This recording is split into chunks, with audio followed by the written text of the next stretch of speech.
Whew, if you can't tell, I'm running with a little bit of a sleep deficit here, but I have some thoughts. I'm going to break up. This is going to be introduction to my second reviews of the Unbelievable podcast, The Great Conversation. Nick Spencer and Steven Pinker were debating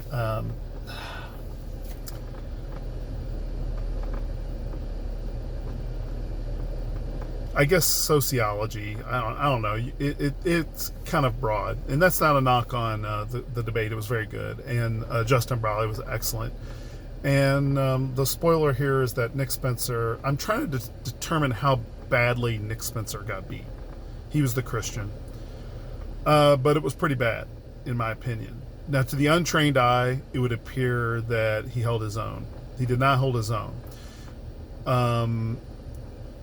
Mainly because he bought into Spencer's narratives. And that's a problem. The Christian doesn't need to do that. I don't know what to say. I mean, there's so much I want to say about it. So I'm trying to keep this first video short and to the point. So I apologize because I'm just trying to gather my thoughts. But okay, so what if there was a tank coming? And I said, hey, listen, the way you're going to deal with this tank is I've got a rocket launcher. Just aim and shoot. And the person I was handing it to said, no, I got this pair of nunchucks. I'll be fine. You just laugh at them and say, okay, well, you're going to lose that one. And that's kind of how I felt about Nick Spencer in this debate. It's just like he left all this great ammunition unused and spent time fiddling with nonsense. And if you watch the debate, you'll know exactly what I'm talking about. And it's perfect for my discussion in Romans, where he says he gave them up to a debased mind. Steven Pinker refused to look beyond creation to the Creator. And it's very obvious that he's never going to interpret the data correctly. My dad was a surveyor when he was young, and he said one Friday him and the other surveyor were like, hey, you start at one in the road and I'll start on the other, and we'll get our measurements perfect, and so that way we can leave for the weekend and have everything ready to go, and we get done early and leave for the weekend. So they did all that, and they said by the end of the next week their measurements were off just slightly, and the roads were way off. And he said, my dad used to laugh. He was like, we were stupid. He's like, you can't measure a road from two separate sides. Your measurements will never be accurate enough. Same thing here. You can't come at Steven Pinker, who already believes there's no God, completely convinced of it, and come at him and try to provide evidence within his own understanding to what the Bible calls a debased mind, and expect him to interpret the data with a Christian mindset. If I'd been there, I would just been going, why are you having this conversation? This is not fruitful. And as you see my review, if you don't watch the debate, you'll see what I'm talking about. So since it's only been about 4 minutes here, I'll just go in with one area where I thought was a particularly bad series of arguments, where Pinker basically says that religion, in order to be helpful in human flourishing, a very common trope from the secular way of thinking and naturalistic way of thinking about these things, has to bend the knee, my words, not his, and has to, when they're bending the knee, they have to get rid of what he calls Iron Age ethics and begin to operate out of the idea of helping human flourishing. And until that happens, religious ideas will never be able to contribute positively to ethics. And Nick Spencer's response fascinates me. It fascinates me because he begins with these same assumptions that Pinker has. And as they're debating it, Pinker is saying, look, he's talking about the scientific revolution. He's like, science has provided a framework in how to understand how to be moral. The example he gives, which I'll deal with later in a later video, the example he gives is how science has concluded we're all from the same species, not different species. So that means we ought to all treat each other the same. There's no reason for racism logically. And Nick Spencer, that's later, okay? He hadn't said this yet, to be fair to Spencer.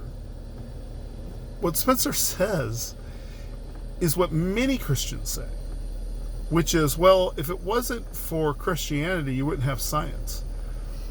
Now, if I was Steven Pinker, I would have just looked at him and I would have gone, yeah. And he did more or less say this. He's like, I would have just said, yeah, that's right. That's what I would have expected Homo sapiens to do. What do you expect Steven Pinker to think? To reinterpret his data? Yeah, Christianity came before science, as if he didn't know this. And so what he says is, well, yeah, within the framework of there's a society there that's Christian, and it came from that society, but that's not the same as being caused by Christianity, which Spencer had to admit. And then so Spencer offers a counterfactual and says, well, in China, they were never able to have a scientific revolution because they didn't have the Christian framework to do it. And Pinker does exactly what you expect him to do. He goes, well, there's only one counterfactual. What are you going to say? You can say, oh, I'll get 15 counterfactuals. Pinker could go, yeah, but there's only 15 counterfactuals. You see, he could easily move the target. Now, why would he be logically consistent to move the target? He'd be logically consistent to move the target because of no ground rules. Spencer is playing ball on his court and in his rules. Why would you go, no offense to Steven Pinker, and we're using biblical language here, why would you go to a debased mind and expect them to set up correct rules for interpretation? Why? Is it a shock? Are you shocked to hear that evidence was provided to reinterpret the data to understand there might be a God? Are you shocked to hear that Pinker didn't find that compelling? Because I'm not. And if you read your Bible, you shouldn't be either.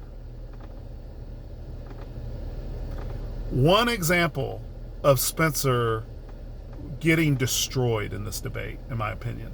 And not to say, by the way, that did I say Pinker? I'm sorry. Pinker did not get destroyed. Spencer got destroyed. But not to even say that you could tell from the beginning of the debate, and I'll talk about this more later too. I'll bring it up again in the next part of this. You could tell within just this part of the debate that Pinker had a more authoritative countenance. He was didactic in his approach. He looked like the teacher, and Spencer looked like the student trying to kind of just, hey, well, what about this? And poke and prod and expect to get put down at any moment, which he should have been doing because he was working in the rules that were set up unfavorably from the beginning, already set up for disbelief. Christians cannot approach these debates this way. If you ever hear that presuppositionalists are in the wrong ballpark, I think that should be rethought. We may go too far with it sometimes, for sure. It's fine, by the way. This is much longer than I expected to be. I'll just say this. I'm sorry, these have been long lately.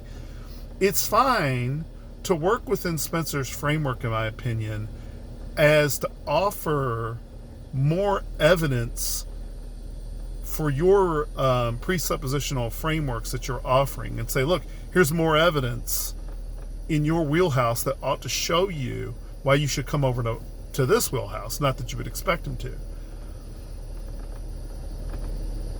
But to say, here's some evidence within your wheelhouse, within your framework, and now you have to change your mind because I've offered this evidence with your assumptions still intact.